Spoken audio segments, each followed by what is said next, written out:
Testing. All right.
And so I'm getting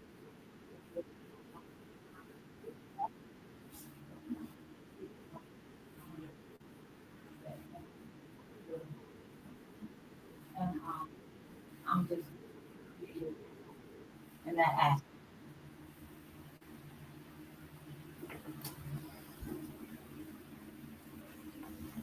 niche side of that to stand out. So like there's one guy, I don't even know his name, this stuff comes up every once in a while, but his videos look like sets. Like the lighting is different, the way that he like tosses stuff around. And so like his videos are going crazy off the strength of that. And so it's like you have to find your strength inside of whatever your niche is. Like there's like this white guy that does videos and like they go crazy. That's his niche because he's like, oh, I'm this white guy that's kind of doing soul food and stuff like that. So it's not that you can't be inside of the industry, but you gotta find out, you gotta do something that makes yourself stick out. Or like sometimes I've heard like say, people are asking questions under a really big Instagram, and like sometimes you can't answer all of those all of those questions. So like you find a good video, people are honest. It's like also like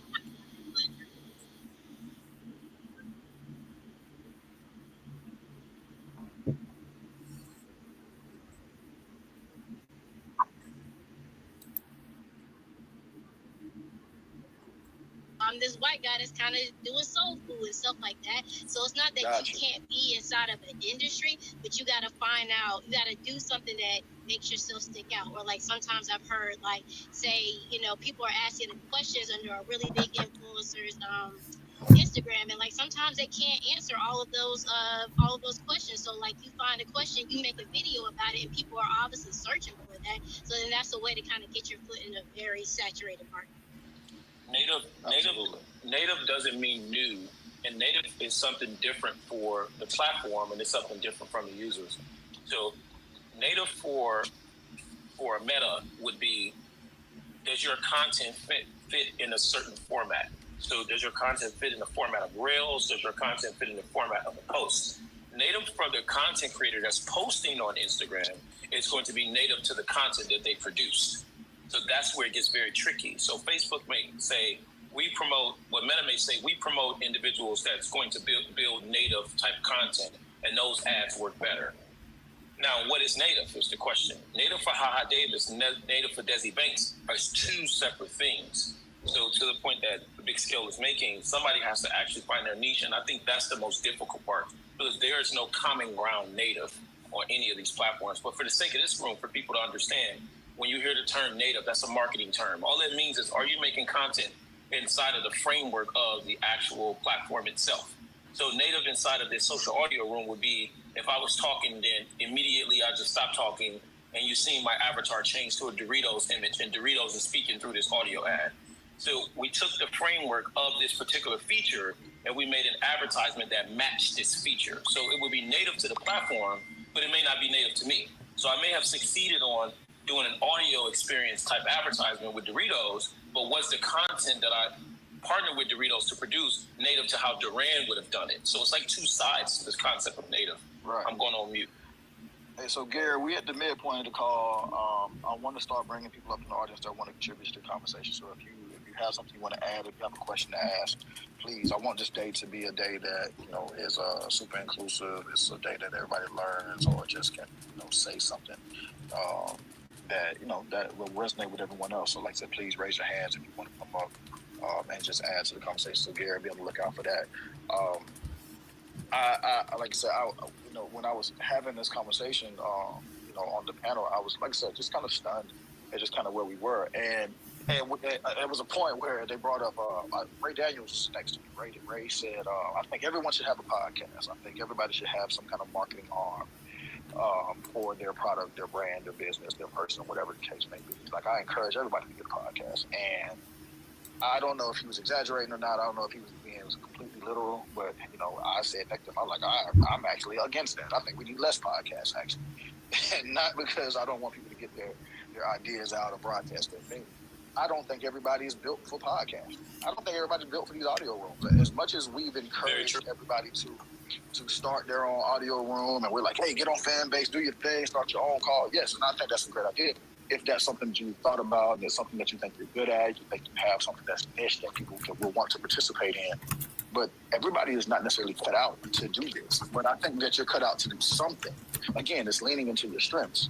I have a good network of people that I rock with, so I knew that starting this call, I could, at the very least, I could go get Gary and Dean and Jason Reddick and Isaac, because these are my friends in real life. I knew I could at least start a call with 4 or 5 of my friends, and maybe it grows, maybe it doesn't. So Fanbase works for me. Twitter works for me. I'm a good writer in general, so I knew Twitter would work for me. LinkedIn, haven't really found my voice there. It's a thing I have. It's not really what I do necessarily, and I haven't figured it out yet. Facebook, I think I got that down pretty well. But, there are things that I know that I'm not as savvy in, or that's not really my strength. So I don't lean into those things. I lean into the things that I know I do well. So it translates really, really well. But like I said, I don't think everybody should have a podcast. I don't think everybody should have a Twitter page. I don't think everybody should be. And what I'm finding is that we're just copying stuff that we've seen. You know what I'm saying? Like, people are like, okay, well, he did a food, he does his food this way. I'm just going to do it my way and slap my name on top of it. So it looks exactly like so-and-so's content. It's just mine. So we're not being clever. We're not being creative. We're not finding a specific niche that kind of sets us apart. It's just, well, this girl did her fitness video this way, and even though I'm not as in shape or not as attractive or don't have the following or I'm just starting my fitness journey, I'm going to do my videos exactly like her. They're not going to get the same results. They just aren't. And I don't think we should. You preaching it. I just think we spend so much time telling everybody, I agree with that. You need to get a podcast. You need to be doing this. You need to be doing that. And it's like, well, maybe not. Find out if you're interesting first. Hey. I don't agree with none of that. Can I jump in? I have a question. Hey, Taj. Hey, y'all. Let me know. Hold on. Tasha, you go first. look like we brought somebody up on stage, or a couple people on stage, Gary. So I want to get to them, and then Isaac, I want you to jump in as well. So Tasha, go first, and then we get to the people we brought up. My bad. Yeah. So I just basically wanted to talk about market research. Like, one of the things that I work with all of my clients before we start engaging on new platforms, or just trying to talk about, oh, this is strategy we about to do, or you need to add a podcast, you need to add all these things, is really doing market research. Like, where are your consumers? And I think we just do a lot of things because we're looking at the competitors, but not really doing an analysis on them. I just ran to the step shop. I'm winded. Okay. But yeah, doing a thorough analysis in regards to what's working for our competitors. It is a lot of money that's invested into market research by 6-7 figure brands. And I think that's just super important.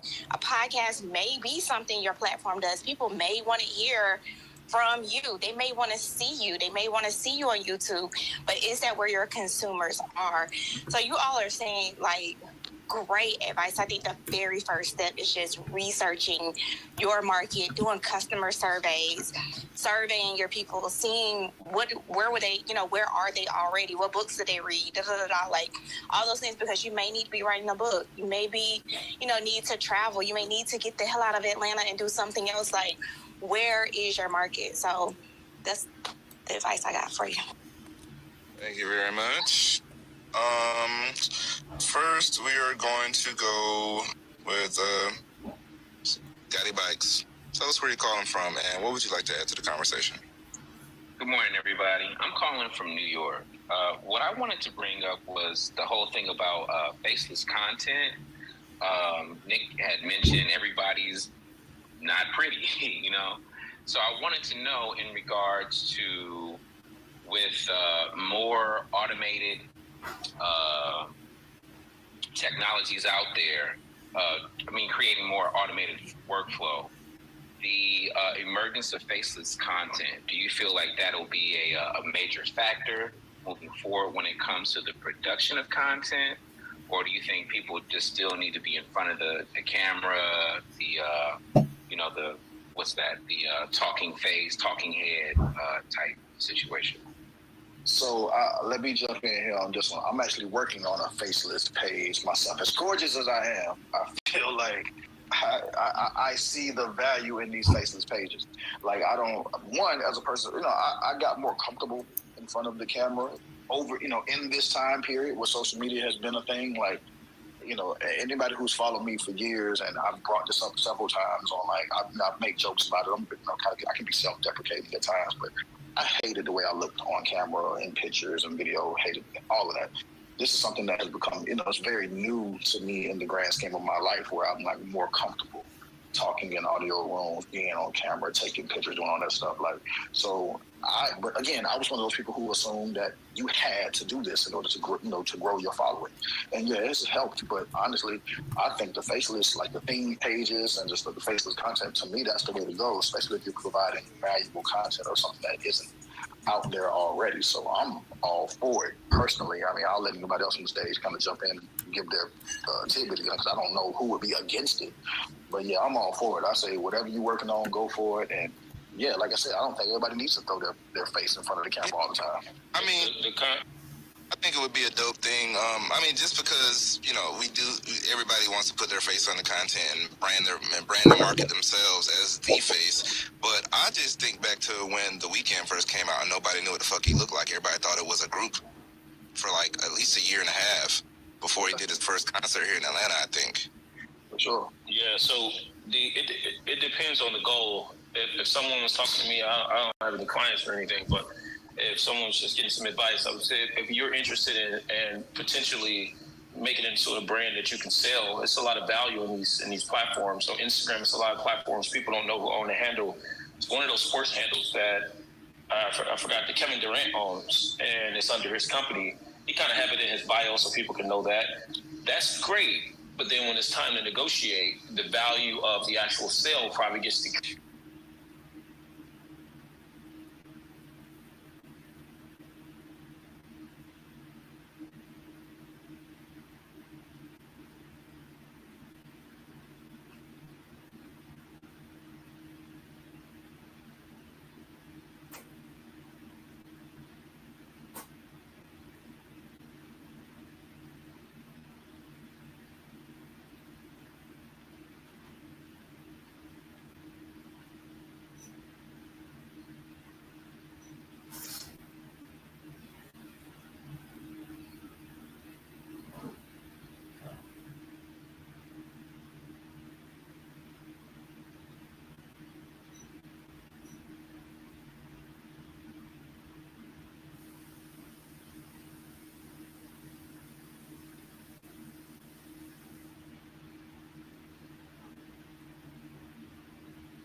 for everybody.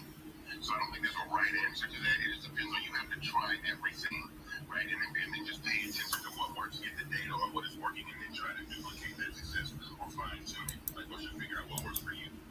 You want to be highly successful, just manipulate people.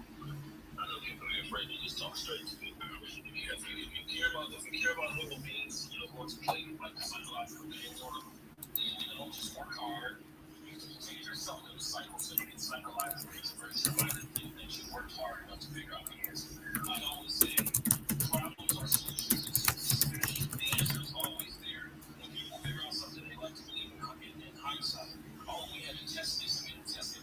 I'm like, no, you just didn't know the fucking answer. The answer was there the whole time. It's just the things that you weren't willing to do to actually get there. If anything with smoking cigarettes, all the stuff that we know today, strong, they bring in social scientists. That's what Mary said. I got hype, but there we go. They don't come in and say, what can we do to get favorable people? They come in and say, this is what we're going to do to actually get favorable people. Anytime you can play on people's emotions, anytime you can play on their greed, the fact that they want to be famous, you will be social scientists.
I'm an observer by nature. So there are things I always want to say, and I'm just like, nah, that ain't me. I'm not that guy. I'm not the guy who would say it in real life. So I'm not the person that's gonna say it online. And I'm also not the person that we've had this call. We did this topic one time, maybe a year or two ago. I think some of y'all remember it, but we don't do the whole, oh, it's just Twitter. You know what I'm saying? It's not a big deal. It's not. I mean, I just be playing. It's like, no, people have attached your social media page to you, so they what you say and what you do there. There's no, oh, I was just saying that shit. Why y'all taking it so seriously? It's like, no, because you said it. Your face standing next to that crazy ass statement you made, or that crude joke you made, or that political take that you put out there. It's not just, oh, it's social media. It's like, no, this is you. So, like I said, the market research for what you're trying to do when you talk about balance is really just, how do you feel once you did it?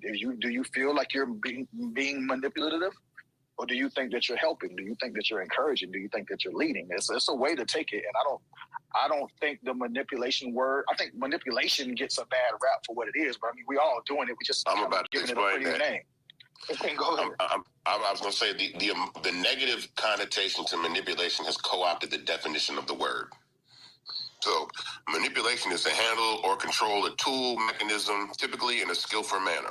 That's one. Two, control or influence a person or situation cleverly, unfairly, unscrupulously. So the manipulating people is not bad, like, meaning manipulation is, okay, I can get people to click on, I can get people to listen to this song because I say things in this song that identify with their pain or their passion or love.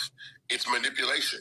Like people might call it influence. That might be a kinder way to say it, but it's still manipulation. And so, I posted a post yesterday. Manipulate. Yeah, I posted a post yesterday about why do people share. It was a test. I posted a post yesterday. Said, why do people share their personal relationships on social media? Like, what benefit do you get from sharing your personal, intimate, romantic relationships online? Now, I gave my definition to that, right? And I said that I post, for me, there's an agenda to what I post. So I said I manipulate social media for my benefit. If I post something, it's a definite reason why. For me, it's sharing great information, creating engagement, marketing, testing trends, manipulating my enemies, examining social behaviors, and much more. Meanwhile, everybody else hopped in the comments with the paragraph defending their relationship. And I was like, I knew that's what people were going to do because that's how you manipulate people. You create conflict with their belief or their ideology, and they cannot help but to respond. They have to say something. So, and that right there in itself is marketing and engagement. You want to get attention for something, just say something against what somebody else believes, and you're going to get tons of engagement. If you're going to say, man, oh, you're an idiot for getting the vaccine, you're going to create the most engagement ever because you're having people tap into their identity and their belief. And belief is really something that people are so can't help but express. So for me, when you figure out a way to trigger people or give people like the thing that David did with paying the bill, like David Shands did with him acting like he didn't want to pay the bill for the girl's birthday, and they got all mad. And when I did a show, I said the moment that you guys manipulated and that shit jumped the shark is when your wife leaned over and said, I have a husband. If y'all don't have a husband, let your husband pay for your dinner. I said, Third had to tell me that was fake. I text Third. He was like, that's a skit, D. Yeah. I'm like, damn, they got me. Yeah, they got me. Yeah, it was perfect. That's what I'm saying. That shit got like 50 million views on all these different social media platforms. They got over 50 million views because you just attacked like women, like, oh my God, like, so if I don't have a husband, now you questioning whether or not I deserve to get a meal paid for. It's like, it was perfect. I was like, that's what you do. And David and them didn't understand why it created so much controversy. And it's because you're creating gaslighting content. Like, I know when gaslighting content is coming. Like, I read this, there's a post that someone posted yesterday, I put on my stories, and I laughed. I thought it was funny because I knew it was going to gaslight men. And the post was, I'm going to read it real quick. And if you see the comments, this is what I mean by gaslighting content, right? So the post yesterday was like, here it is. 90% of men can't make women come. I knew that it was going to be a sea of men that got in there and defended their ability to please women, like instantly. Well, good. Thank God for me, I'm in the 10%. And and I'm like, everybody's in the 10%, huh? Yeah, thank God. I'm gonna. My woman doesn't say that to me. I'm like, gotcha, gotcha. See, right, gotcha. Like that's what marketing is, though. That to me, that's the best form of marketing, in my opinion. Is saying things. That's. I'm sorry. Here in a second, if you don't mind. Go ahead, Dwayne. No, go ahead. Yeah, I'm sorry. I'm in Las Vegas, Nevada, at our national trade show. Hey. Hey, real quickly, I think part of the thing what you're talking about here, I think almost every company or corporation or whatever should have a way of trying to be on social media or podcasts or whatever to get your message out, to tell your story. Okay, it's just another way to back up the marketing and advertising you do in other forms. But when it comes to the individuals, I think the individuals need to, and I think that's where a lot of the difference is. If you're doing an individual, you have to make a choice. Are you as an individual going to be out there trying to represent your company, or because you can be? I mean, it can go really south on you real fast if you make the wrong social media post and you're the head of XYZ major corporation. So I think that's a lot of the difference is that maybe if it's we all know what Trump was doing with his Twitter, you'd probably stay off social media. Let's be honest about it. His opinions there. Granted, it was his opinions, but I mean, I don't know if it was productive for him. It was absolutely productive. I'm saying it was very productive. Well, yeah, I mean, yeah. Well, I know. Yeah, but I mean, I think it was productive in gaining hate too. So but that's conflict. Yeah. So hold on. So I say this real quick. Well, hold on. I know Dwayne got a jump. So Dwayne, did you want to? I'm responding to Dwayne. Go ahead. Let me respond to Dwayne. Fear and anger are the biggest motivators. That's when you get people to do something. You don't get people typically to do something out of the kindness of their heart or the generosity of their heart. Not typically. You have to inspire. You have to either people make people mad enough or afraid enough. And Trump's Twitter made people angry and it made people afraid. He used it as a megaphone, like, they're going to take your jobs. The Mexicans are going to come over the border and kill your families. These black people are going to run through the streets and shoot you. These Muslims are going to bomb every building in America, and that motivates people to do things. Even, and I say this from a perspective of experience. So when I work on political campaigns, my job is not to inspire people to get out and vote. My job is to tell you the cold hard facts. If you don't get out and vote, these people are going to come into Atlanta and close down the things and take away the things that you value the most that give you joy. They're going to close the strip club. They're going to close the nightclub. They're going to close the recording studio. They're going to make everybody go home. They're going to make Atlanta lame. That right there gets people up and they feel like, well, wait a minute. This is our city. We got to defend this. Not go out and vote because Martin Luther King marched. That ain't telling you. That ain't doing it no more. You got to go straight. You got to go straight to people. You got to go straight to people's core from what they fear and what they despise to motivate them to do things. 1,000%. That's that marketing Monday stuff, man. I love it. Let's get to the tall boy and let's get to Just 508 before we get out of here. What's going on, Nick? What's going on, family? How y'all doing? Fresh off the CES tour.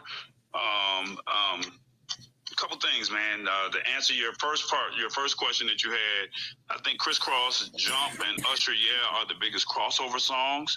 If you're looking at white and black, but if you're looking at black people and what they think is the biggest song out of Atlanta, it probably will be Swag Surfing or Nuck If You Buck for black people.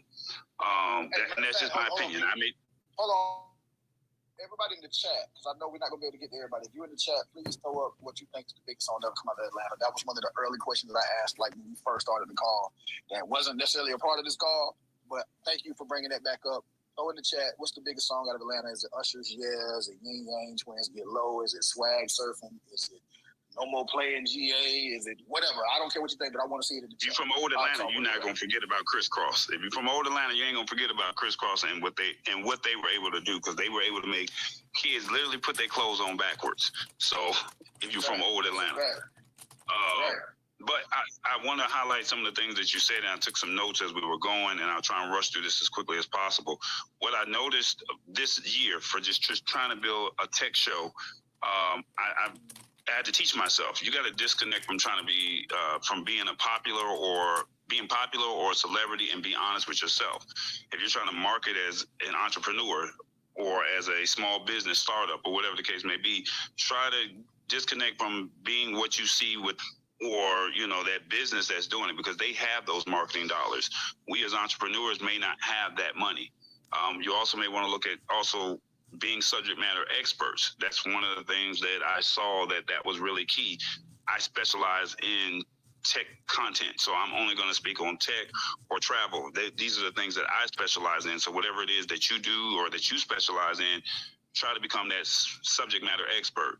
Also find the platforms that you're comfortable with, such as YouTube. Well, I feel like you have to have, in today's era, you have to have a YouTube website. You got to have a TikTok and IG, but you have to be comfortable in those platforms that you feel that you're comfortable with spreading your message or whatever the case may be. In a second, if you don't mind. Go ahead, Dwayne. No, go ahead. Yeah, I'm sorry. I'm in Las Vegas, Nevada at our national trade show. Hey. Hey, real quickly, I think part of the thing what you're talking about here, I think almost every company or corporation or whatever should. On your video posts, people can scan. Most people can scan. If they're watching on their TV, watching.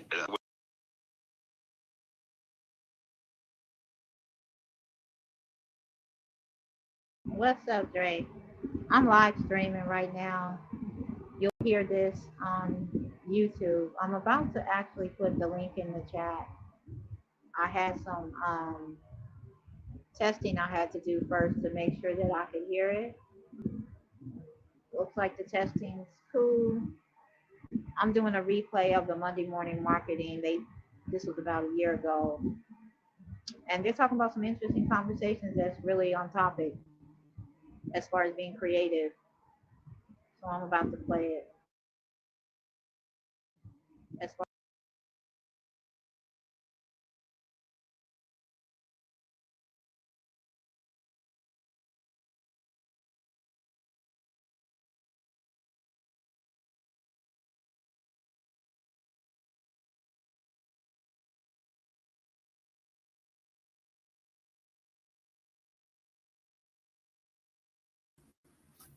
testing. All right.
Testing. All right.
All right. Looks like, all right, what's going on, StreamYard? You doing the most again? That's crazy. I'm actually trying to do this live and it's looks like StreamYard is, so you said you can hear Domino, but since I'm using StreamYard and I'm on YouTube, YouTube seems like it's doing a hiccup. So since that video came from YouTube, maybe YouTube is having some challenges. So I'm about to check it out for a minute because I think I'm actually in the studio. So maybe it's me. I will go ahead and admit maybe it is me. That can happen. I didn't say that I was perfect.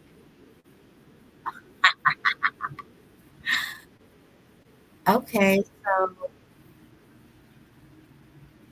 oh, I get it. Okay, so I think I figured out maybe this is a learning experience. Hold on. I'm gonna get my team together. When I get my team together that knows what I'm doing with this whole faceless content video, and they can help me test it. Yeah, because it looks like let me see. Of course, there's gonna be a delay. Hold on, just a minute. Hold on. This is the web. Okay, so that's all good. So that's what I'm saying. Being creative involves the messy hiccups too. Get this, and I'm good with that. I'm good with that. Where y'all at? Be creative. What y'all doing out there? Let me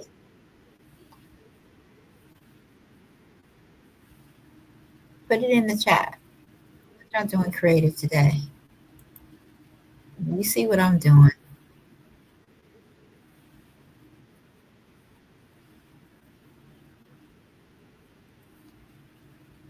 What y'all got going on? I'm actually going to play this other video.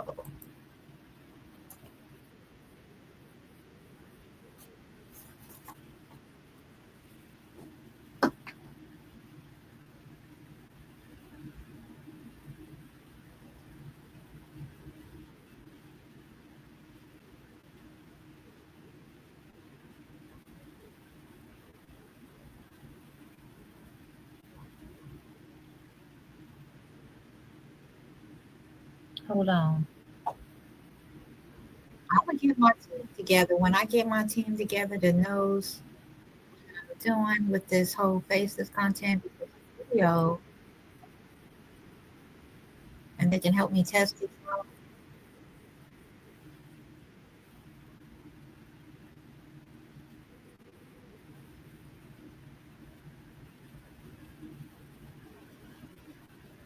Hey, Hasib, it's a little delay with this live stream.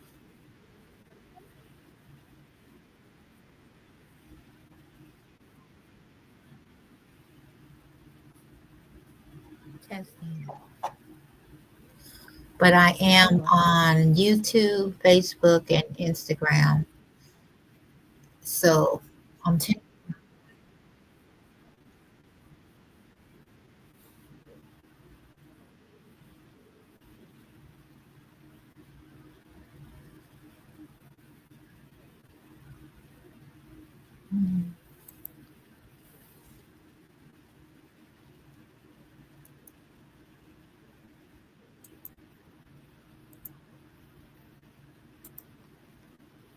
but I'm testing this audio.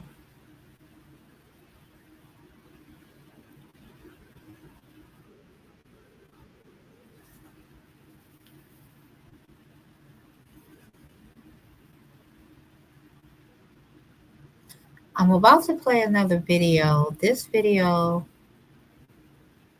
I was playing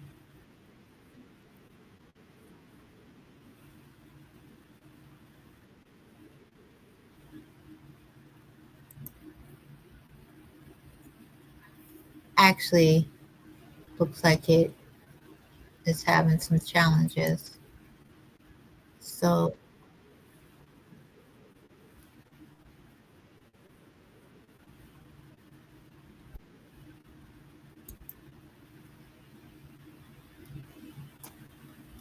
mm, mm, mm.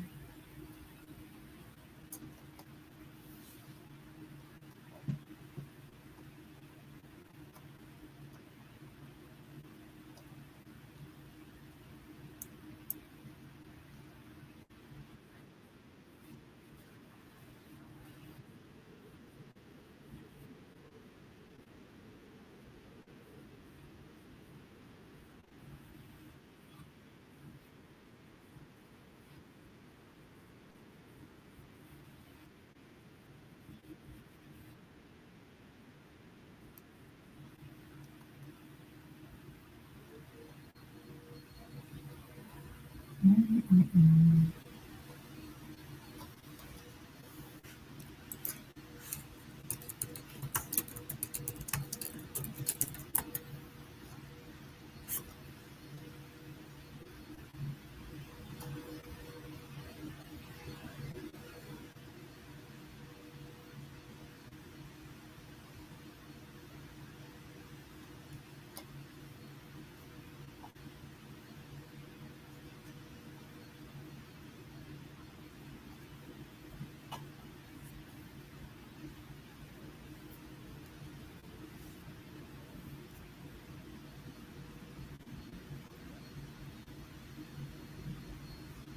Wait a minute, where's the telegram?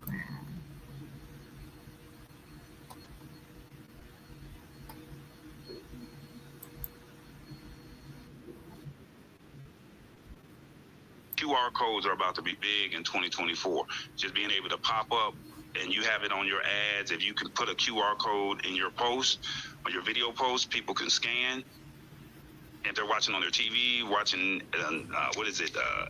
Amazon Prime Video or watching Roku, if you can find a way to put that content and have a QR code, I think that would be real big this year. And then we also have to measure our success in realistic terms and not compete with those popular channels. And I think that's what we do a lot. We try to compete with what the other people are doing, saying because the popular brand did it or that famous person did it, I can't compete with Sexy Red or Glorilla. She already got that following. But as a small business or startup, that's where we are. And then I think lastly, it was two more things. I said we got to be engaging, but also pose questions to start the conversation to make people think. So ask that question at the end. What do you think of this? And that way it starts that conversation.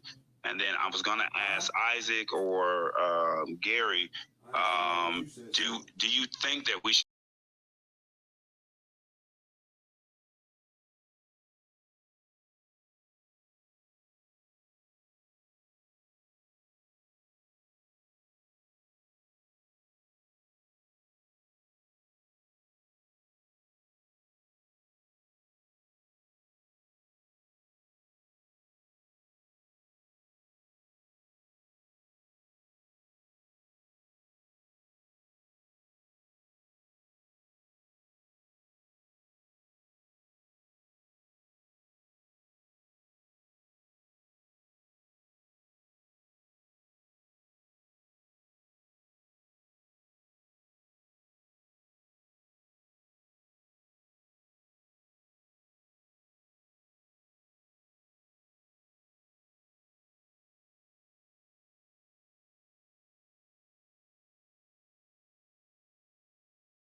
I land the plane.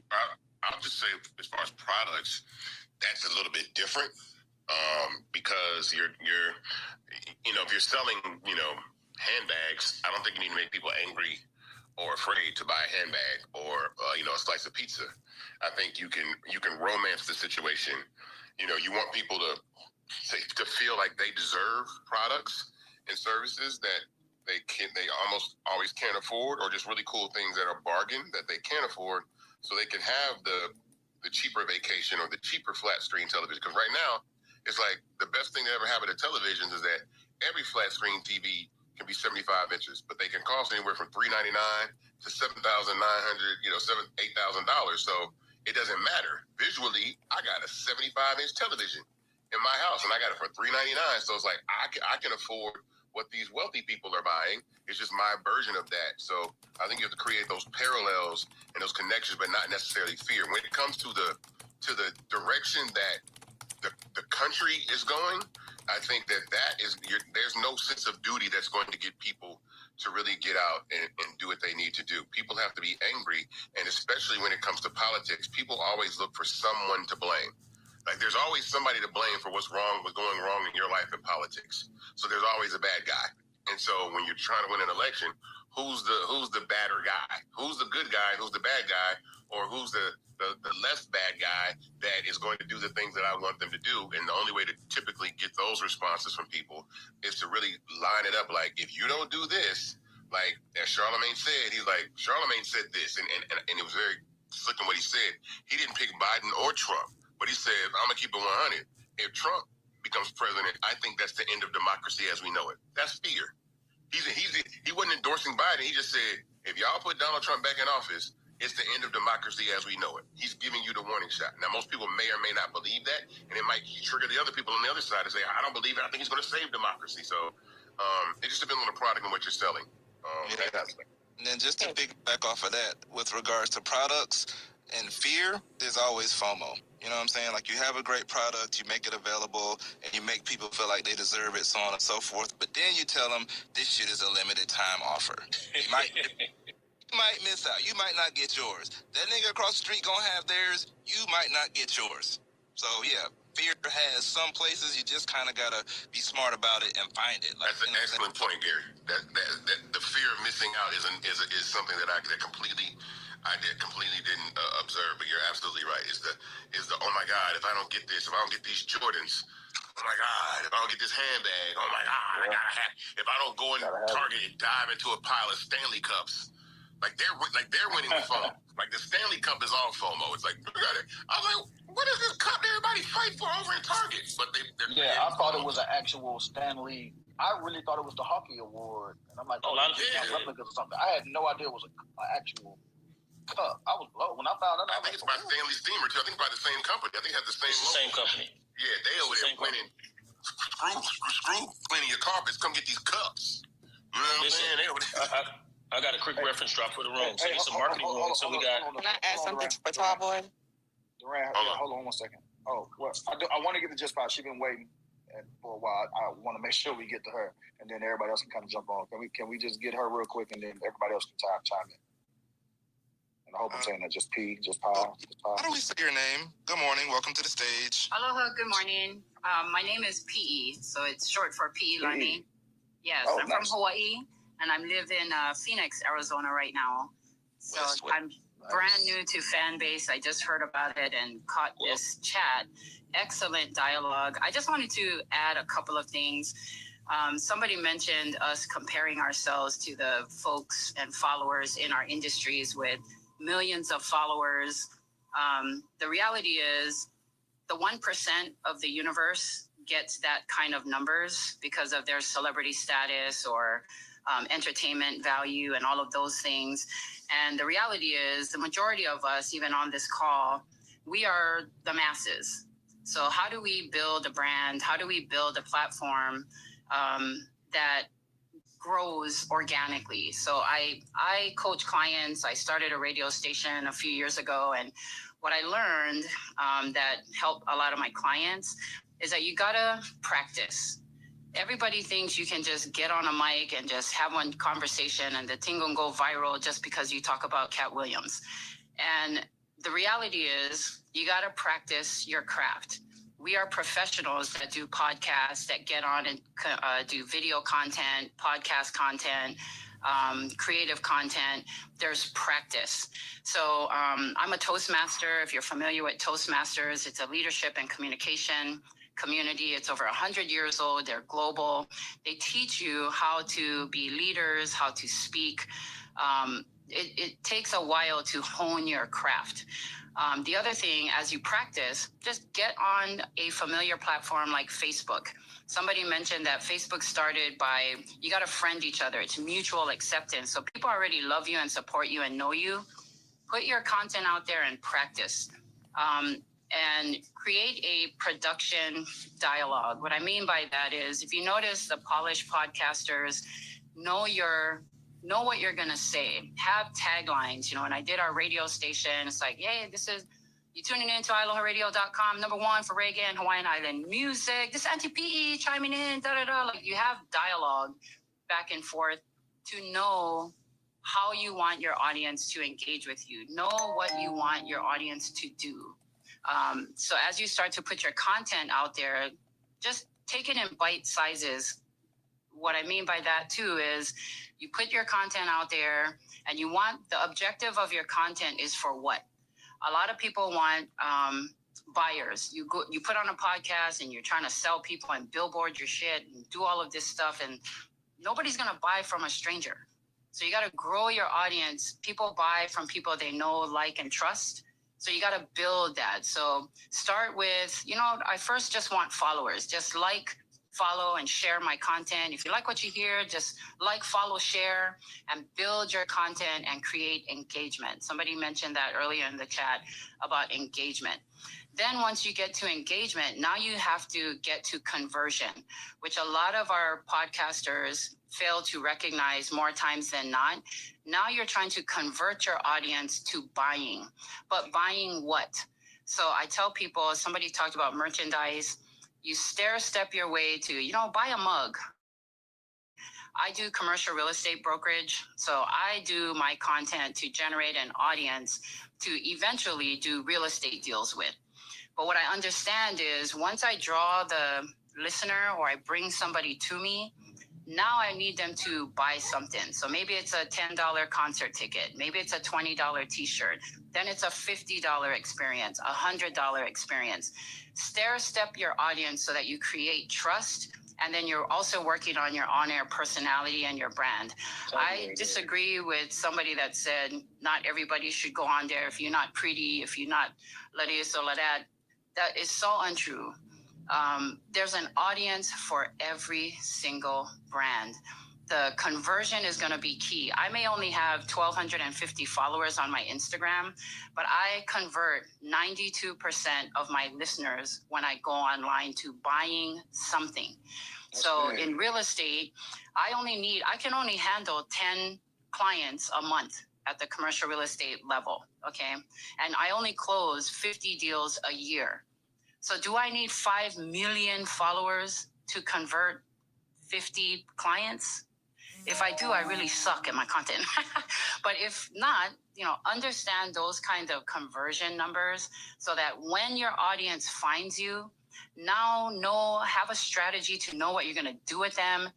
And influencers, the basis of that word is influencing people to act.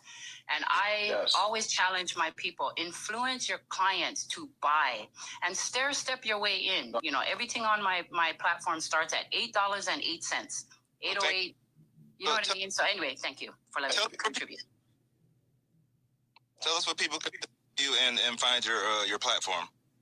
Oh, okay.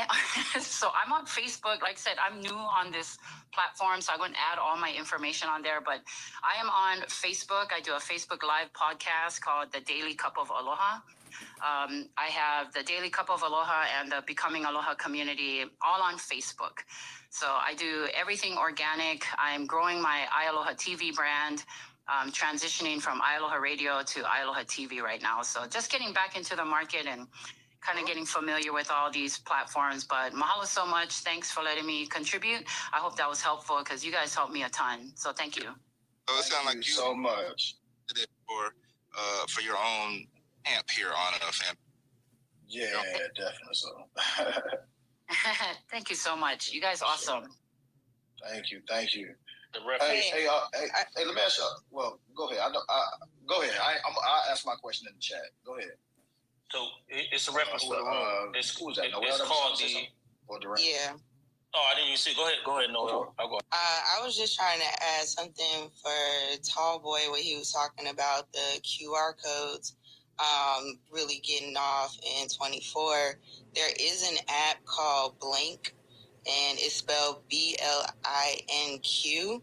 I actually just put mine in the chat, but it's a QR code that you can have as a widget on your phone, and you can be able to send your contact card, everything from your name, email address, phone number to forms of payment, links to your social media accounts and website. So I just wanted to add that in there, that it really, really helps, especially pardon me, you guys know I work in concerts. And so if I'm working at a festival where I know I'm going to meet a lot of people, I won't have time to take down their information or them take down mine. So all I have to do is just pull out my phone and have them scan the QR code, and now they have the link, and they can even download my contact card, either if it's on an iPhone or an Android. All right, so here's a reference point. I'm gonna attempt to make this quick because I know Nick wanted to get over with the room. No, I'm just joking. I just be hating when people say that. So the name of this book is The 22 Immutable Laws of Marketing by Al Ries and Jack Trout. You better not go through 22 fucking laws. I swear to God. No, it's just I was doing the thing that people be doing. I'm gonna attempt to make this pass because I know the room is short. Go ahead. Like, no, I'm not breaking it down. In the chat room, y'all. Yeah, people be doing it all the time. So the 22 Immutable Laws of Marketing. You guys get that book because a lot of the stuff we're talking about, it's in that book. So one of the concepts they have in there is the law of attributes. For every attribute, there is an opposite and effective attribute. So they gave an example of Crest, Aim, Ultra Bright, and Close Up, the toothpaste. So for Crest, they mentioned fights cavities. For Aim, they mentioned tastes good. For Ultra Bright, they mentioned whitens teeth. For Close Up, they mentioned freshens breath. So one, don't focus so much on this whole idea of organic or connecting with people because people manipulate that shit all day. I be watching people on Instagram telling stories about their mother having cancer, and you find that their mother is alive and well and never had cancer. Don't get too lost in thinking that the story that you hear from people is the actual true story, because celebrities make stories all day. Again, to go back to where I started, if you understand the manipulation and some of those tactics that Third mentioned, you can be successful. Like literally the example I just gave you. What makes these toothpaste actual valuable? We see one that say, oh, I need the one that whitens teeth. Oh, I need the one that keeps my breath fresh. I probably buy all four just based on the marketing. So if I'm coming out with an app and I say, well, I'm not like Facebook. Facebook is great for connecting with fans. Fan base is great for actually creating fans. And Instagram is great for actually seeing how the world looks. And TikTok is great for having fun. We kind of have an app for basketball. So we love all of those apps. We are the basketball apps. I'm doing two things. I'm occupying the word. Two brands can't occupy the same word in the consumer's mind. So if I'm going to own the word basketball and I'm also exercising the law's attributes, I'm not speaking against the other brands. I'm saying we're just different. So you should have us alongside them. So again, the biggest brands in the world, ladies and gentlemen, these are social scientists. They utilize tactics. These are very, very, very, very smart people. All of they hold a person's hand and hug each other. None of that shit's real. I mean, we can make a fake room and give you guys the fake information, and that would be cool as well. But the reality of it is you have to tap in some of those things. So there's the book reference for the sake of the title of this room, The 22 Immutable Laws of Marketing. It is a beautiful, short, and great read. The book is very, very short. I think it's about 100 pages. I'm going on short books. Short books are amazing. Shouts out to short books. And fan base is good for monetizing. That's what I tell you. There it is. It owns the word monetize. Going on mute. Yeah. Let's get it. So, y'all, it's 11:23. I thank y'all for joining me on this holiday, taking the day on instead of taking the day off. Do they even still do MLK like stuff on TV? Do they do the church service and the whole nine? Like, it seems like we kind of doing away with a lot of stuff that we do. They do. They still show Little Boy King on TV? No? I don't know about that, but they do. But yeah, but they do the service and stuff like that. Was that an Atlanta thing? Like growing up in Atlanta, when Martin Luther King Day was happening, they would show Little Boy King on TV. Oh yeah. And you would like they would show the Ebenezer Baptist Church service on TV, like it was like MLK like ran the day up until damn near 5 o'clock. And then it was kind of like back to normal. Yeah, he's an icon. Of course, they better. I'm saying, but was it only in Atlanta, or did people in other cities? Did y'all get that too? They did in Detroit. They have a high school for Martin Luther King in Detroit, like a lot. Detroit celebrates him a lot. I'm going on. Oh, that's dope. Cool. That's dope. I didn't know that. I thought it was just a local thing. That's amazing. Okay, well, shouts out to y'all, man. Thank you for everybody in the audience, everybody that put up here on stage. We do this every single Monday exclusively on Fanbase right here from 10 a.m. Eastern Standard Time to 11 a.m.-ish Eastern Standard Time. Shouts out to Gary. Thank you. They was giving you grief in the chat, Gary. I saw that. That's funny as hell. I love it. Thank you for the. We love it, Gary. He knows how to slide in there. Oh yeah, that's awesome. We really love that. Thank you. So let us know where you're calling from. We just wanted to hit a Gary today. We love it, Gary. Blessings. Oh, I think Nick dropped out. I think he got sent to the Matrix because he off mic and he's still Same talking. time, same channel. There it is. Boy, where did you go, Nick? You was gone for like you went to the vortex. Where did you go? Where's he at? Yeah, that sucks. I was giving y'all some good stuff too. I didn't go nowhere. I literally leaned back in the bed. Y'all still can't hear me? That's crazy. No, you back now. You was gone for the whole rap. He said that's crazy. It's all good. We'll be back next week, Monday, 10 a.m. with Nick and all these amazing people on Fanbase. Yeah, see, they got you in the Matrix, dog. Next week. Absolutely. Right here on Monday.